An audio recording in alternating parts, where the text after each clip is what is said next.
Hey viewers, welcome all of you in Roy's Mantra.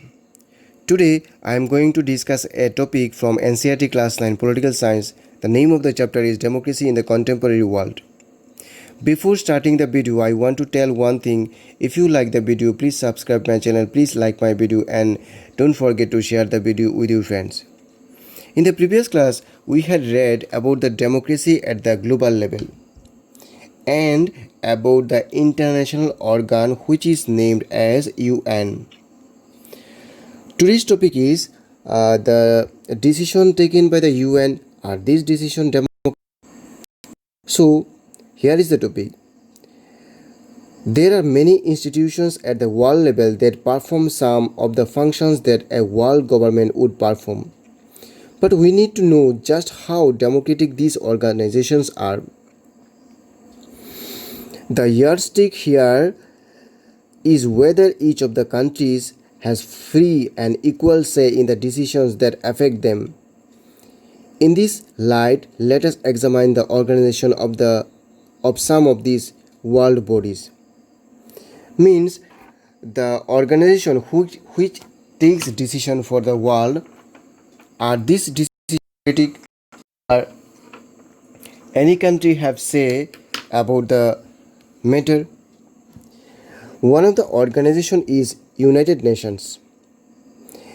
In this organization, 193 members were there as on 1st September 2012. UN has one vote.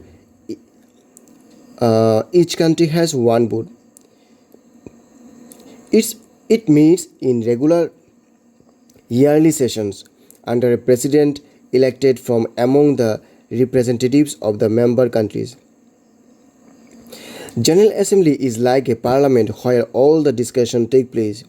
Means if you take the example of India, there is a parliament and there are two houses, Lok Sabha and Rajya Sabha, and all the decisions taken in the Lok Sabha. Like this, for the world, in the UN organization, there is a parliament. In this parliament, yearly a session held, and representatives of the member countries that take decisions. General Assembly is like the parliament where all the decision takes place. In that sense, the UN would appear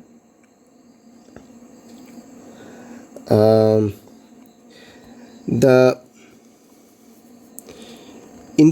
UN would appear to be very democratic organization, but the General Assembly cannot take any decision about what action should be taken in a conflict between different countries. The 15 members of Security Council of the UN take such crucial decisions. The Council has 5 permanent members: the US, Russia, UK, France and China.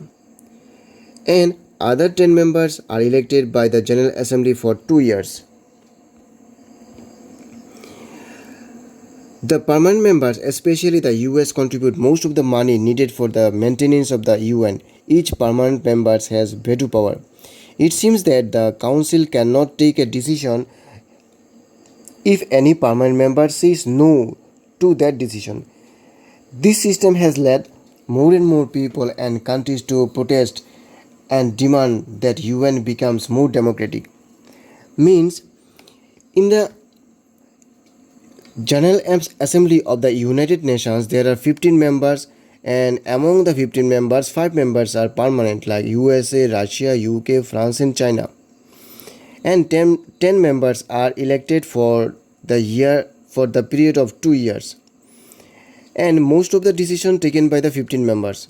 And if a permanent member say no to a issue, then the decision may not be take in a way. Each permanent member has veto power. So what is veto power? A special power that with the using of power, any permanent member can say no to a law or an issue. There is an International Monetary Fund, which is shortly known as IMF, is one of the biggest money lenders for any country in the world. Its 189 member states as on 12 April 2016 do not have equal voting rights. Means in the International Monetary Fund all the members do not have equal voting rights.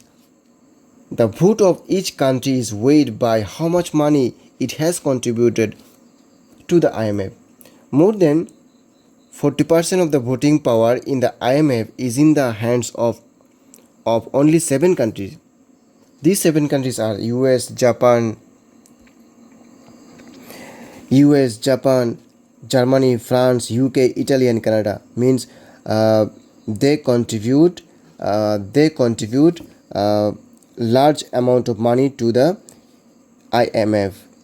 The remaining 182 countries have very little say in how this international organization take decisions. The World Bank has a similar system of voting. In the World Bank, the president of the World Bank has always been a citizen of US, conventionally nominated by the Treasury Secretary, means Finance Minister of the US government. Means in the IMF, all the members do not have the equal right to say. In World Bank also, all the members do not have equal say. Means only US, always the Treasury, always the president of the World Bank has always been citizen of US, and it is nominated by the secretary, means finance minister of the US government. Then compare this to the kind of democratic practices that we have been discussing in this chapter. That would you say about a country where some persons have a permanent position in the ministry and have the power to stop any decision of the entire parliament? Means if in a country there are some if there are some permanent members for whole time, then what will happen? Will you call this system a democratic? We shall say no.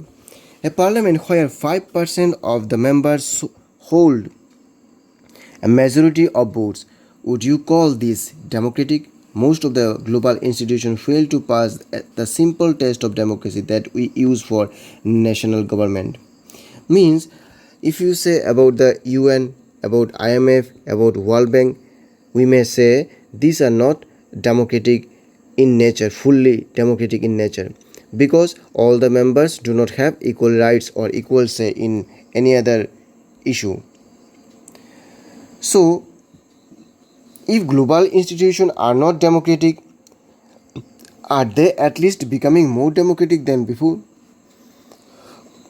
So we can see there 20 years ago there are 2 big powers in the world, named the US and the Soviet Union. The competition and conflict between 2 big powers and their allies kept a certain balance in the global organization. After the US collapse of the Soviet Union, the US appears to be only superpower in the world. This American dominance affects the working of the international organization.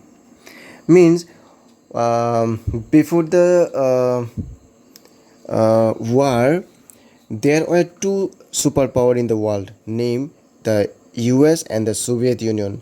And when Soviet Union broke into 15 provinces, means 15 countries, then US remain as a superpower in the world. This is not to say that there is no arc to move towards global democracy. The arc comes from people who get more opportunities to come in touch with one another. Over the last few years, the people of different countries have come together without their government support. They have formed global organizations against war and against domination of the world by few countries and business companies. So in this topic we can say that the features of democracy is unique, and Many international organs are not democratic in nature. We can we can give example in as UN, the International Monetary Fund, and the World Bank. So children, this is the end of our discussion of today's class. If you like the video, please subscribe my channel, please like my video, and don't forget to share the videos with your friends. Children, thank you.